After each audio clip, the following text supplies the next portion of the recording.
உங்கள்கிட்ட எல்லாத்தையும் அன்பாக வேண்டுகிறேன். என்னென்னா, நீங்கள் என்னோடய சேனலை சப்ஸ்கிரைப் பண்ணாமல் பார்க்குறவங்களா இருந்ததுன்னா கண்டிப்பாக வந்து நம்ம சேனலை சப்ஸ்கிரைப் பண்ணிவிட்டு பாருங்கள் ஃப்ரெண்ட்ஸ்.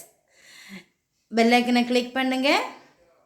கிளிக் பண்ணோன்னா நான் போடும்போது நியூ வீடியோ உங்களுக்கு நோட்டிஃபிகேஷன் வரும். உங்கள்கிட்ட எல்லாம் நான் அன்பாக கேட்டுக்கிறேன். வீடியோ வாட்ச் பண்ணிவிட்டு லைக் பண்ணுங்கள் ஃப்ரெண்ட்ஸ். அஸ்ஸலாமு அலைக்கும். Welcome to foodie with Vinu channel. Hi friends, எல்லோரும் எப்படி இருக்கீங்க? நல்லா இருக்கீங்களா? இன்றைக்கி நம்ம பண்ண போகிறது நெல்லிக்காய் துவையல். அதுக்கு முன்னாடி நம்ம ஃபுட்டி வித் வினு சேனலை சப்ஸ்கிரைப் பண்ணுங்கள், லைக் பண்ணுங்கள், ஷேர் பண்ணுங்கள். நம்ம இப்போ நெல்லிக்காய் துவையல் வந்து டிஃப்ரெண்ட்டாக பண்ண போகிறோம். அதுக்கு 1/4 கிலோ நெல்லிக்காய் எடுத்துக்கிடுங்க. 100 கிராம் வந்து இஞ்சி எடுத்துக்கிடுங்க. 100 கிராம் பூடு எடுத்துக்கிடுங்க. கறிவேப்பிலை கொஞ்சம் ஒரு கைப்பிடி எடுங்க. பெரிய பச்சை மிளகான்னா 10 எடுங்க. சின்ன பச்சை மிளகான்னா 15 எடுங்க. உங்களுக்கு காரத்துக்கு தகுந்தபடி எடுங்க. இதில் சின்ன காந்தாலி மிளகு உண்டுன்னா ரொம்ப பெஸ்ட்டாக இருக்கும். அது கிடச்சா எடுத்துக்கிடுங்க. அது இல்லைன்னா இந்த மாதிரி நார்மல் பச்சை மிளகு சேர்த்துக்கிடுங்க. இப்போ நம்ம நெல்லிக்காயை க்ளீன் பண்ணி எடுத்துடலாம். இப்போ வந்து நம்ம வந்து ஸ்டவ் ஆன் பண்ணிக்கலாம். இட்லி பாத்திரத்தில் தண்ணி விட்டு வச்சுருக்கேன். மூடி போட்டு வேக வச்சு எடுத்துடலாம். நம்ம இஞ்சியை ஊற போட்டுடலாம். இந்த பூடையும் நம்ம இதில் உடச்சி போட்டுடலாம். சீக்கிரமாக தோலெல்லாம் இலகி வந்துடும். நெல்லிக்காய் வெந்துருச்சான்னு நல்ல பழம் போல் வெந்துருச்சு பார்த்துக்கிடுங்க. இதில் இந்த 100 கிராம் இஞ்சியை வந்து நம்ம அரைச்சி எடுத்துக்கலாம். தண்ணி எதுவும் விட வேண்டாம். மூடி போட்டு ஒவ்வொரு இஞ்சியை பொறுத்த அளவில் நம்ம இப்போ இதை அரைச்சி எடுத்துக்கலாம். இப்போ நம்ம அரைச்ச இஞ்சியை பார்த்துக்கலாம். இதே மாதிரி நல்ல பேஸ்ட்டாக வந்து அரைச்சி எடுத்துக்கிடுங்க. இப்போ ஸ்டார்ட்டு இந்த மாதிரி. இப்போ தண்ணி விட வேண்டாம். கடைசியாக வந்து இந்த கறிவேப்பிலையும் நம்ம ஒரு சுற்றி எடுத்துடலாம். இந்த நெல்லிக்காக கொட்டைகள் எல்லாம் நம்ம எடுத்துடலாம். இப்படி எடுத்தாலே வந்துடும். இப்போ நம்ம இந்த நெல்லிக்காய் வந்து இந்த சீடெல்லாம் எடுத்து வச்சுருக்கோம். இதை வந்து இதில் போட்டு நம்ம நைஸாக வந்து அரைச்சி எடுத்துடலாம். இல்லைன்னா பெரிய ஜாரில் போட்டு அரைச்சிடலாம். பெரிய ஜாரில் போட்டு இந்த கறிவேப்பிலை எல்லாத்தையும் சேர்த்து போட்டு அரைச்சி இதை வந்து நெல்லிக்காயை முதல்ல வந்து நம்ம ஒரு கறக்கு கறக்கி எடுத்துடலாம். ஒரு கறக்கு கறக்கி எடுத்திருக்கேன். இது கூட இந்த கசப்பெல்லாம் இல்லாமல் இருக்கிறதுக்கு தான் 1 டேபிள் ஸ்பூன் வந்து தேங்காய் பூ போட்டுக்கிடுங்க. 1 டேபிள் ஸ்பூன் வந்து சால்ட்டு பேஸ்ட் அரைச்சி வச்சுருக்கோம். போட்டு வச்சுருக்கோம். அதையும் போட்டுடலாம். இஞ்சி பேஸ்ட்டு அதையும் போட்டுக்கலாம். காந்தாலி மிளகு இருந்தால் பெஸ்ட்டு. தண்ணி வந்து ரொம்ப அதிகம் வேண்டாம். நம்ம அரைக்கிறதுக்கு லைட்டாக தெளிச்சுக்கிடுங்க. ஏன்னா இப்போ நம்ம மூடி போட்டு நல்ல பேஸ்ட்டாக அரைச்சி எடுத்துடும். லைட்டாக இதை பாருங்கள், அதிகமாக விட வேண்டாம், லைட்டாக. அப்போ தான் நமக்கு இதை அரையும். 1 டீஸ்பூனோட சேர்த்துக்கிடுங்க. வந்து அரைச்சிக்கிடுங்க. அரையிலன்னு தண்ணி எடுத்து விடாதீங்க.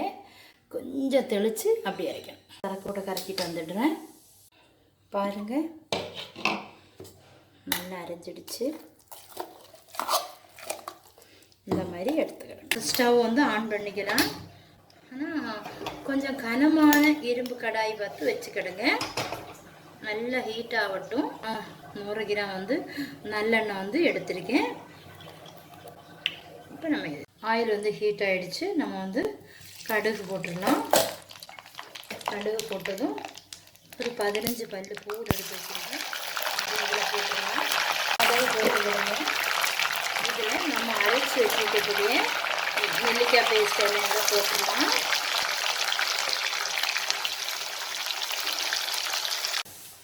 இதை வந்து நல்லா சுருட்டி எடுக்கணும். இந்த ஆயிலே வந்து நல்லா சுருண்டு வரணும். மீடியமாக போட்டுட்டு நல்லா கிளறி இப்போ நல்ல எருவி வந்துருச்சு. நல்ல ஃப்ரெஷ்ஷான கபான்னு மணக்கக்கூடிய காயத்தை வாங்கிட்டு பாருங்க. இந்த காயத்தை தட்டிட்டு நல்லா மிக்ஸ் பண்ணி வைக்கணும். எல்லா இடம் சேர்ற மாதிரி கிளறிட்டு விட்டுக்கிடுங்க. நல்ல வாசனை வருது. நான் செக் பண்ணி பார்க்குறேன். சூப்பராக இருக்கும். ஒரு கசப்பு, ஒரு துவர்ப்பு, ஒரு இனிப்பு இந்த மாதிரிலாம் இருக்கும். ரொம்ப டேஸ்ட்டாக இருக்கும். ஆற வச்சிடலாம். இது தண்ணி படாத ஏரியாவில் வைங்க. நெல்லிக்காய் துவையல் வந்து நல்லா ஆறிடுச்சு. இப்போ வந்து இந்த நெல்லிக்காய் துவையல் எதுக்கெல்லாம் சாப்பிடலான்னு சொல்லிடுறேன். எப்படின்னா இது வந்து நம்ம ஒயிட் ரைஸு கூட வந்து தயிர் வச்சு சாப்பிடலாம். அதுக்கப்புறம் வந்து இது சாம்பார் சாதத்துக்கு சாப்பிடலாம். கிழங்கு அது கூட வச்சு சாப்பிடலாம். அப்புறம் பார்த்திங்கன்னா கஞ்சி, நம்ம வந்து பழைய சாதம் இருக்குது இல்லையா, அது கூட வச்சு டெய்லி சாப்பிடலாம். அதுக்கப்புறம் வந்து பயறு கஞ்சி அது கூடயும் வச்சு சாப்பிடலாம். நம்ம வந்து இந்த துவையல் வந்து வெளிநாட்டுக்கு கொடுத்து விடலாம். 1 year வரை இது இருக்கும். எந்த கெடவனும் செய்யாது. நம்ம வந்து ஒரு நல்ல ஒரு காஞ்ச பாட்டிலில் வந்து எடுத்து வச்சுக்கலாம்.